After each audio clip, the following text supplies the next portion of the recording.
the paths on the tree of life. The path running from the crown all the way to the sphere of beauty, Tippereth, is the longest path. And it's the only path that is intersected twice. It's intersected by the High Priestess, by the path of Daleth, the Empress, running from wisdom to understanding. And it's intersected by the path of strength, running between mercy and severity. And in many ways, all of the work up until now has been a setup to establish the conditions where this path may be opened. This path, in a sense, is not always open. There are peculiar conditions that pertain to connection via this path. Because, as you can see, that between the seat of regular consciousness, where the Ruach, the sixth principle Sephiroth of normal awareness, they're seated here in Tippereth, and there is this sphere, or quasi-sphere, known as Da'ath, or knowledge, that sits astride the abyss. And in a sense, it's this sphere, or quasi-sphere, that acts as a kind of a choke point where the direct awareness or the direct gnosis of the divine is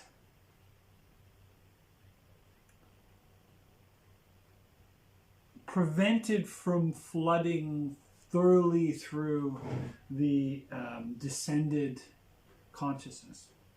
And the idea is that such a flood would destroy awareness as we know it. It would destroy the ego. It would destroy the sense of separate specialness. It would destroy the centrality of the self to our thinking.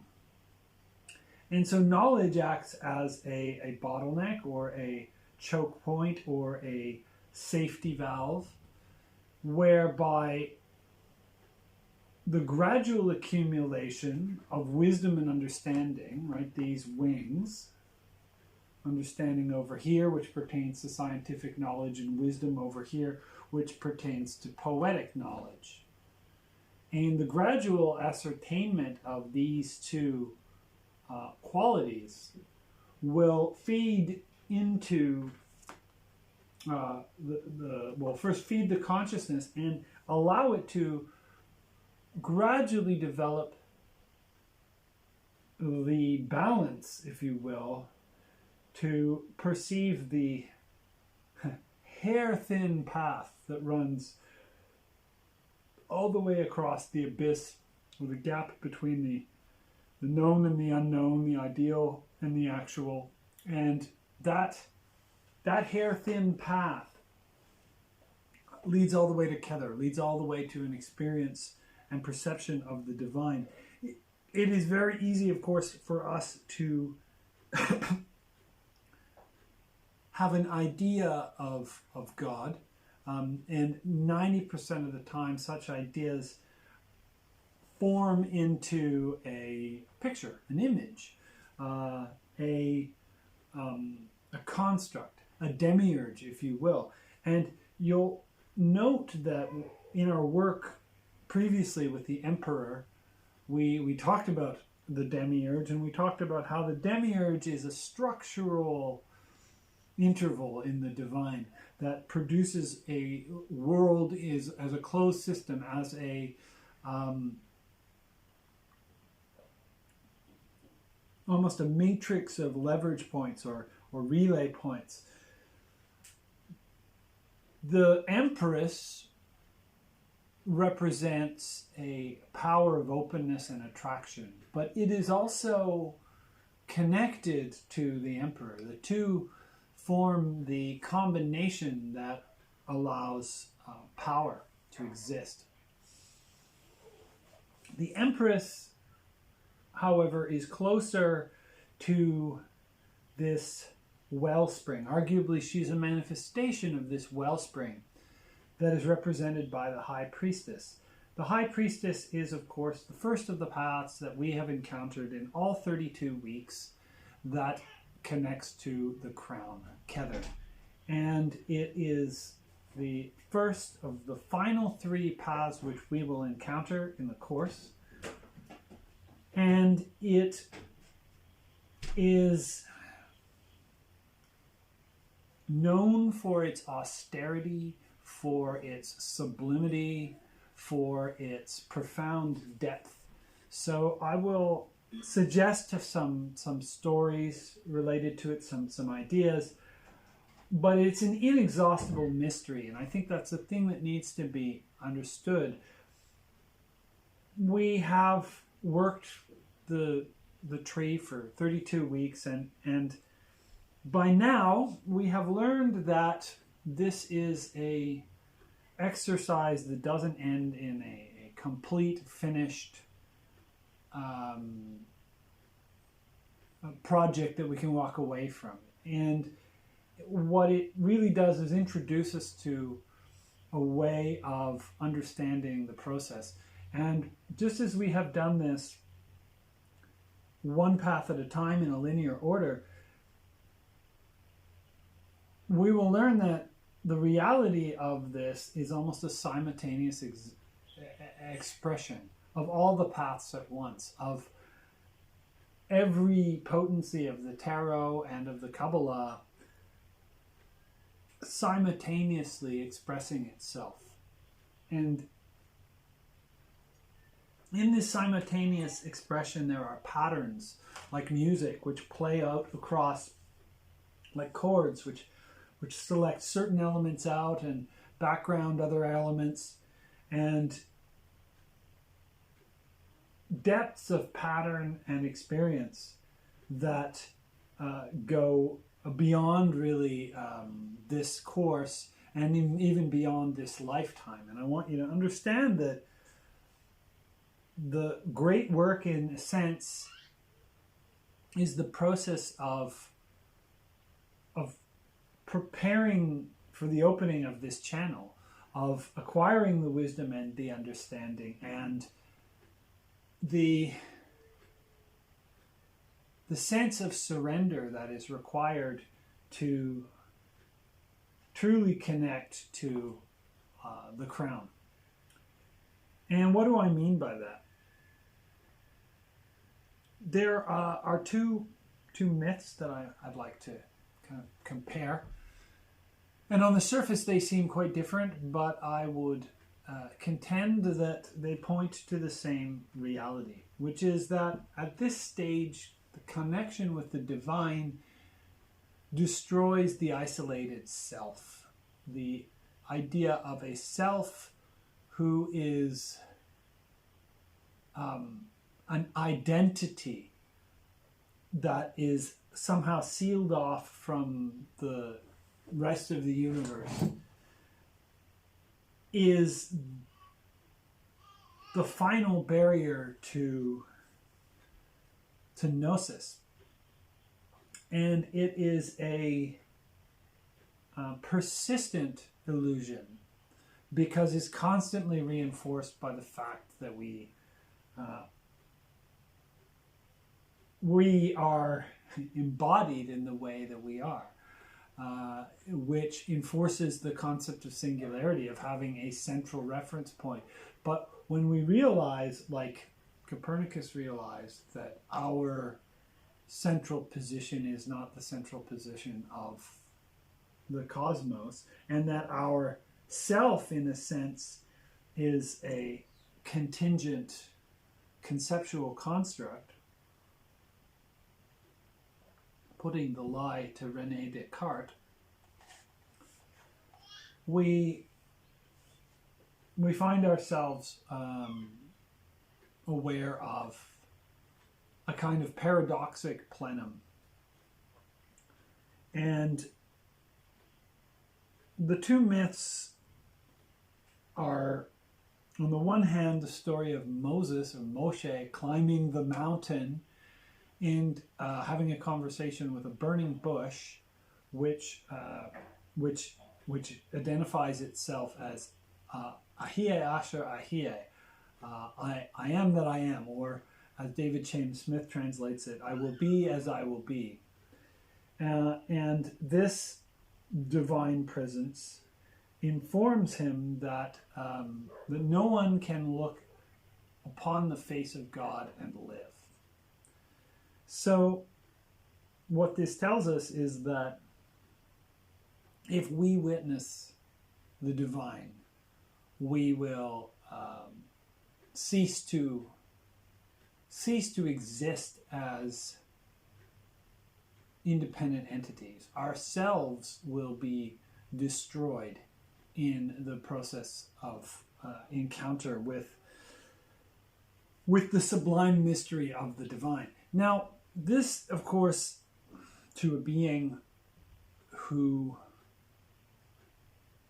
is married to the idea of an independent soul is a warning. But to the mystic, it is a promise. There is another story about Enoch who walked with God and was not. Enoch gives his name, or his name is applied to the system that we know as Enochian. But Enoch is said to have, it was one of the pre-flood sort of antediluvian patriarchs, if you will, and he walked with God and was not. He is said to have vanished. He did not die. He vanished. And this connects, it would seem, to ideas that we see more commonly in Asia. Ideas of nirvana, ideas of moksha, ideas of the self losing its singularity, an Atman, as the Buddhists would have called it.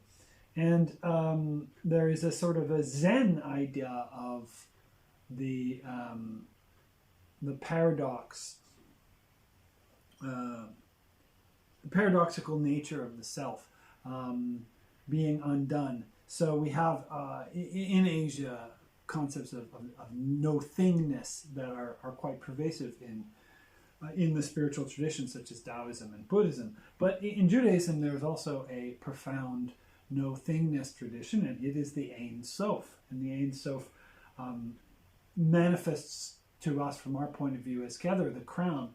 But in a sense,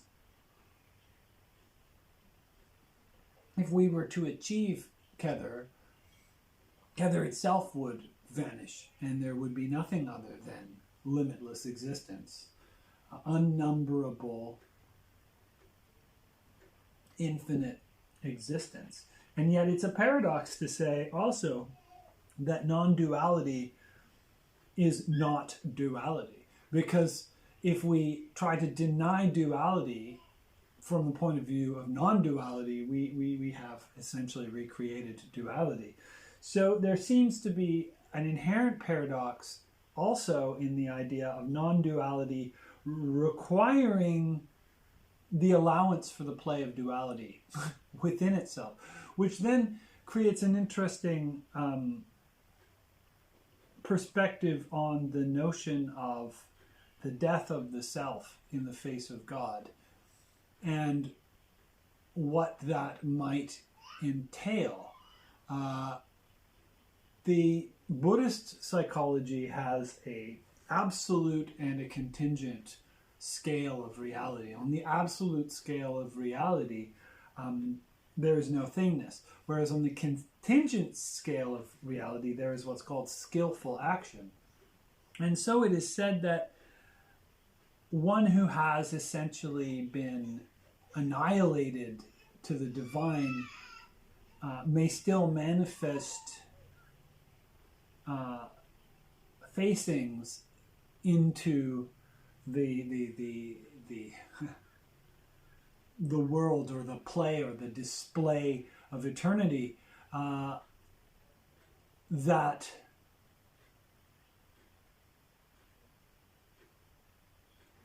represent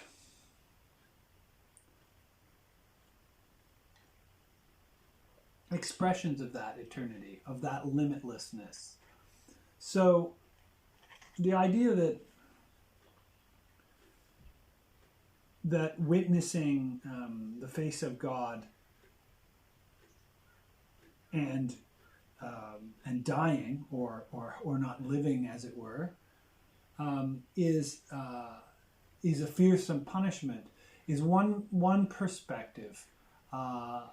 The loss of self in the divine as a great achievement is another perspective. And as you can see, that sets up a certain tension. Now, this path, because it directly connects consciousness to the divine, and the complete loss of self in the divine is perceivable as madness. This is a path that we walk with care and with reverence and with integrity and with respect, and in a sense with surrender. And the other story that strongly relates to those themes is the myth of Artemis. And I think this particularly plays out with the High Priestess, as you'll see when I show you some of the images. The story of Artemis is the story of the huntress, the virgin huntress goddess, who on the top of the holy mountain is bathing, and the hunter Actaeon, the hunting hero Actaeon, happens upon her and watches her in the nude. When she discovers that Actaeon has perceived her in this way, she is said to have hurled a curse upon him, so they say. And he was transformed into his own quarry, the stag. He was transformed into the stag, after which his own dogs hunted him down and tore him to shreds. Now, this is another myth that we certainly initially read as a warning. Don't gaze upon the naked face of the divine and expect to survive it. So I use the word curse contingently because from another point of view, the transformation into the stag is in fact a great blessing. And let me suggest what this could mean. The process of descent, if you will, into the Ruach, into the conceptualized world, and into the status of a man, or the status of a human being, if you will, is typically a process of successive stages of alienation from the divine. Now, we can read this literally or we can read this metaphorically. And metaphorically, it maps very nicely onto the gradual distancing that we have developed between ourselves and the animal kingdom. And from the animal kingdom to the mineral and vegetable kingdom, if you will. So in our development of moving away or alienating ourselves from nature so as to be in the position of leveraging ourselves over it, we have developed language. We have developed the concept of the self, the I am, which essentially sanctions our independent and leverage over nature, right? The idea that we have a word, we have a singular abstract pronoun that forms an identity in ourselves, an A equals A within ourselves, that like a nugget resists integration with the rest of the cosmos. This is the process of our humanization, our progressive alienation from this continuum of primordial flux, if you will, or primordial, this primordial plenum. We are alienated from the plenum. And let's talk also about the word Soph, the Ein Sof, Sophia, wisdom, and how this path represents wisdom in this absolute, formless, transcendent manner. And this wisdom annihilates the self. The self, to encounter this open luminosity, if you will, is utterly and completely unselved. And yet, its footprints may remain. And I want to talk about the Actian myth, instead of as a sort of curse hurled on this hero by an angry goddess. Think, if you will, about how the self can reach a point where it perceives a truth that is not digestible by it. And that truth transforms it into an animal, and into a regal animal, the stag, which is at the same time the quarry of the self. So the hunter has developed this alienation towards their quarry, but the process of witnessing the paradoxic field of the divine has undone that alienation. And so by being transformed at first into the stag, there is a recovery of the animal element. And secondly, to be devoured by the hounds is to become food for other animals. Now, these animals are, of course, the very same animals that were marshaled against the stag in the first place. So these are the domesticated drives, if you will. So those drives then devour that very same stag, essentially annihilating or recirculating the energy that represents the self back into the ecology of the system, the broader ecology of the system. And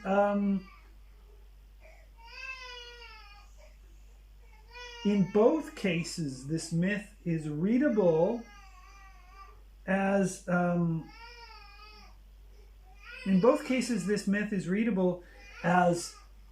an apparent warning or an apparent dire preventative kind of barrier. Don't go here, don't look at the naked goddess, don't look at the face of God, when in fact it represents the barrier where our contingent reality unravels into the divine. Now, to be unprepared for this is, of course, to run the risk of an unraveling that is partial or incomplete. And this is the great risk, I think, of this part of the process, is that if during the process a resistance forms that tries to hold on to what is streaming away from us, then a kind of a strange half-life forms, a strange distorted reality that is neither enlightened nor ordinary, and there can be madnesses which form to the degree that resistance is applied in this experience, which is to say that this surrender has to be voluntary and total, and from the bosom of love, if you will. And so you can see how all of this process has zigzagged up to allow this point, this cascade to occur. Because if we if we were approaching this in a way that was unprepared for it,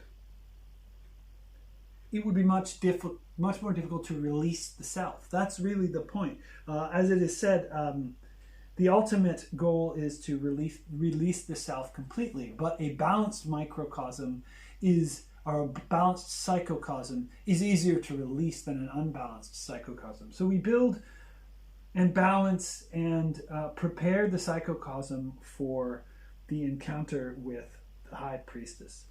The High Priestess is like a waterfall that flows into the tarot from beyond and flows through the tarot and back into the beyond. It is the fountainhead. And there are 3 paths that connect to Kether. And these 3 paths have a very special role in the psychology of the tarot, in my opinion. And they represent the 3 necessary wisdoms that are required for a true tarot reading. And they are the wisdom of the querent, the questioner, the sitter, the wisdom of the reader, the magician, and the wisdom of the deck and the deck's author and the lineage of authors extending into infinity. The wisdom of the sitter, the wisdom of the reader, the wisdom of the deck. And all 3 of these are a variable equation. So the fool is the wisdom of the questioner. So there are ill-dignified and well-dignified fools. There are those who ask questions from a lack of knowledge, and their folly is open to grace. And there are also fools who appear arrogant and whose folly is closed to grace. And we see them both when we read for people. We see those who come to the table with a very open idea of what's going to happen. And we have people who come to the table with a very closed idea of what's going to happen.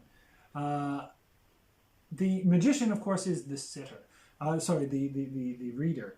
And there's many different kinds of reader, of course. So the wisdom of the reader is as variable as the wisdom of the questioner. If the questioner is ready to receive wisdom, that's ideal. But if the reader is themselves inexperienced or has a ulterior motive or is inebriated or otherwise unconnected, then that will distort the second stream. And the third stream is, of course, the deck. And decks vary in their wisdom. The inner deck is all the decks that we know. So the inner tarot is all the tarots that we have kind of absorbed into our soul. And that's different. Because that, in a way, has various different kind of, you might have some of your inner tarot maybe dominated by ideas from the Rider-Waite, others from ideas from the Thoth or other decks that you have read. So you may have a unique configuration in your inner tarot. The physical deck, though, does matter. For example, it matters that all the cards are in place. So if you're reading with a broken deck, whatever cards are missing are automatically dominating the reading. So if you read with a deck that has no devil in it, the devil is the most powerful energy in that reading. It's like the trump that trumps all trumps. The missing card in the deck is the sore thumb. So a broken deck can represent can break that line, the wisdom of the deck, if you will. So just think about, how do you, in a reading situation, braid the Fool, the Magician, and the High Priestess? Your knowledge of the deck, your own reading skill, the quality of the deck, the openness or lack of openness of the querent, and so on. And try to think, if you haven't done much reading for other people, go out and read for someone right now. This is really good. Go and read tarot for someone, and observe that it's not just you dishing out sublimities or the deck speaking for something that you just happen to be a bystander. It's three streams of wisdom forming a braid. The querents are wise. Be open to their wisdom. And that braid is what will bring the tarot into true life. The tarot is an oral tradition, and the cards convey it, but the mystery goes beyond anything that we can portray. In a sense, so the High Priestess, even though the High Priestess is the third of the trumps, I sometimes intuit that the High Priestess is the echo of something that precedes the Fool and the Magician. So the Fool and the Magician are directly aware of a primary reality which asserts itself into the deck after their awareness. And to my mind, the Priestess is that. It is the third, which seems to have come from before. And that may seem like a paradox, but I'll let you chew on that for a little while. An echo of something beyond the tree. And we've talked about Artemis and Actaeon. We can also talk about the path of the arrow, of course. This is less of a vivid symbol in the system that we're using, because we no longer use Samic in the center pillar here. Samic, of course, in our system is between 6 and 8. But the analogy remains that the word Kashet, Kof, Shin, and Ta form the three lowest paths, the paths connecting Malkuth, and that is the word for a bow, as in a bow and arrow. And then Artemis is typically seen here, the huntress. And so the idea is that this arrow flies straight up the middle pillar into Kether, like up the spine, for example, connecting the base to the crown. And so we can certainly see that. The 13th path, of course, this is the 13th path, and it suggests to us a resonance with death, the 13th trump. Remember, we can kind of make moves between these numbers and similarities and ask ourselves. So obviously there are some similarities with the card called Death, which is a dissolving of form. And there is a dissolving of form that occurs in the encounter with the High Priestess, with the mysteries.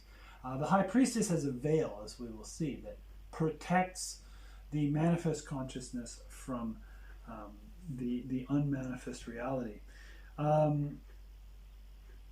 The abyss, which is said to be a desert, but in my experience has become something like a forest.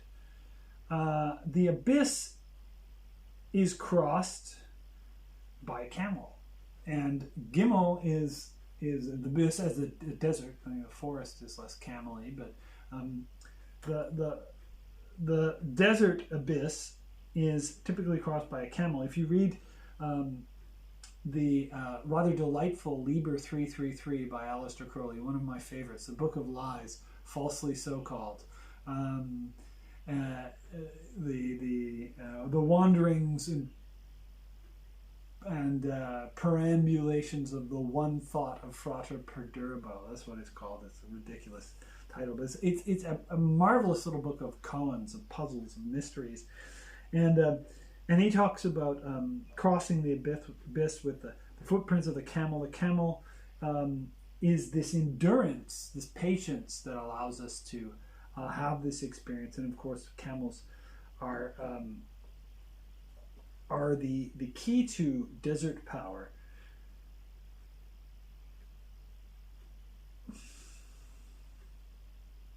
In Crowley's poem, as each traveler crosses the abyss in their own way, they leave a little bit of water behind, which gradually fertilizes the abyss and will eventually produce. Even the abyss will grow green, and I think that this is occurring. There has been significant changes in the theological mind in the years since Crowley was active in the early 20th century. Almost 100 years since this sort of peak of activity. There's some other questions I want to address. One of them is whether or not the priestess truly is a virginal character. And I know that typically is seen as this, but there's evidence that in some cases there may be a notion of pregnancy. Now this could be a divine pregnancy, but here's this is actually from a new deck that I've just received today. It's a beautiful deck. It's called the Temperance Tarot. But you can see the Empress here is actually clearly pregnant. So the theme exists of the pregnant, the pregnant priestess. The priestess is often, is associated with the moon. And if you've ever seen the iconography of Mary, there's often images of Mary related to the moon, and standing on the lunar crescent.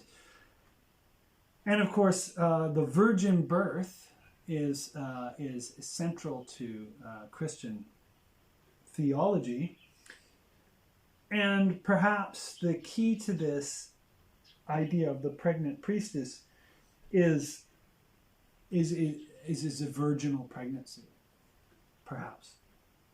That in itself is a mystery. The camel seems to suggest it, because the hump of the camel is also reminiscent of the pregnant the pregnant woman.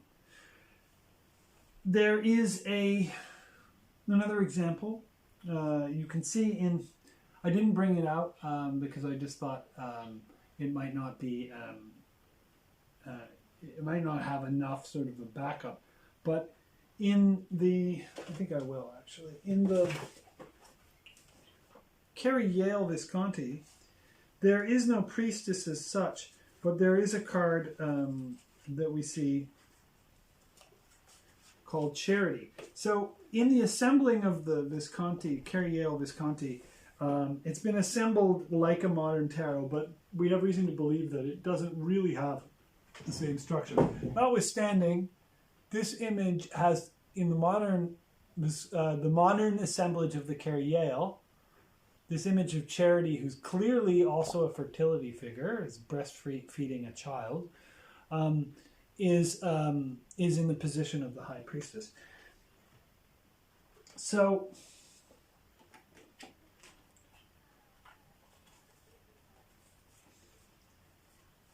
the mystery, or the idea that the High Priestess herself is pregnant, would also make sense in relationship to how she mediates between Kether and Tippereth, right? Between the crown and the sun itself.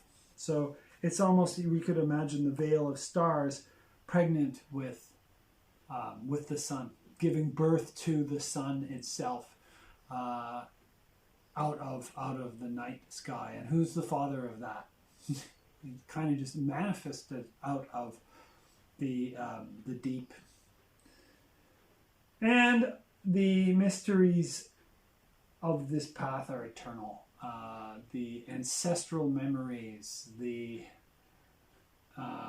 the DNA, the deep, unfathomable, unconscious. In the dune analogy, which keeps coming up because it's deserts, and you think of the Bene Gesserit, the Reverend Mother, the female Pope, the Papess. We have this early version, the Papess. Notice how she has the Book of Wisdom, which in later articulations is the tarot itself. So there's a self-reference. So here she's standing in between Boaz and Jachin, the two pillars of the Masonic temple, of the King Solomon's temple. The background is she's wearing the crown of Isis, and in the background is a veil covered in pomegranates, again suggesting this veil between life and death. And possibly suggesting Persephone, although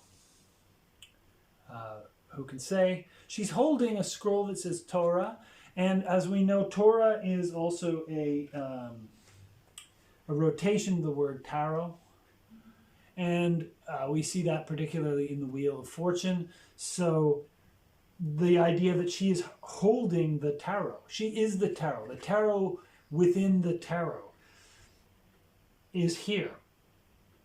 She's standing on the crescent moon as these images of the Virgin Mary, the equal armed cross at her heart, and her dress has formed into essentially what looks like a bubbling spring. The fountainhead. When I encounter this energy, and sometimes when I read, the first thing I do, actually always really when I read, is I find some way of connecting to the High Priestess first. And just in a meditation or through guided visualization, or just imagining drinking from a cool mountain spring and letting that wash through the reading. Because that's a way of connecting to the true voice of the tarot, which flows into the tarot from beyond it. Animates it. And we have the Papess.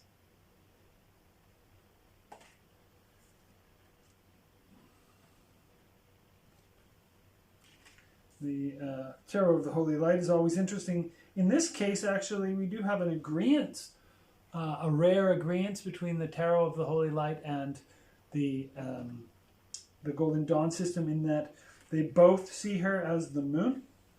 So that's kind of rare, because the Tarot of the Holy Light has a pretty significantly idiosyncratic system all of its own. Here we have... I placed the camera way out so I could display my pineapple, and that's made it a little bit harder to show you all these. But speaking of pineapples, there's basically a pineapple in this card. Here's an interesting contrast between, you see the 7 veils of the moon, so 7 lunar crescents, and this curving reality, and then this reality of straight lines. And then finally all these fruit kind of manifesting. We can see Yod He Vah He play out in this, right? The emanation, creation, formation, and actualization, the 4 worlds. This is Crowley's deck, of course. Here we have the Blood and Ink Tarot. And Leonora Carrington's beautiful rendition, and the Hermetic Tarot, again with the pillars, and in this case an almost Norse look with the double-horned goddess. So in effect,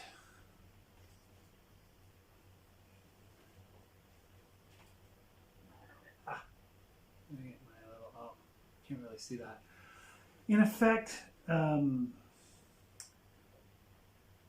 this card is the first introduction to that which transcends the tarot. We have been spelunking in the tunnels of mysticism for 32 weeks now, and this is the light. And as we approach it, what we thought we were is offered to it like a flower, like a gift. Hold nothing back. Dissolve in the experience of the mystery and let it illuminate the shadows. Let it illuminate everything, like the clear light that animates and subtends all manifest reality. For this is the mystery of the High Priestess, the sublime depths of fundamental intuition. So I'm Dr. Peter Duchemin, and this is week 30 of the Forest of Life Venus calendar, and I'll see you next time.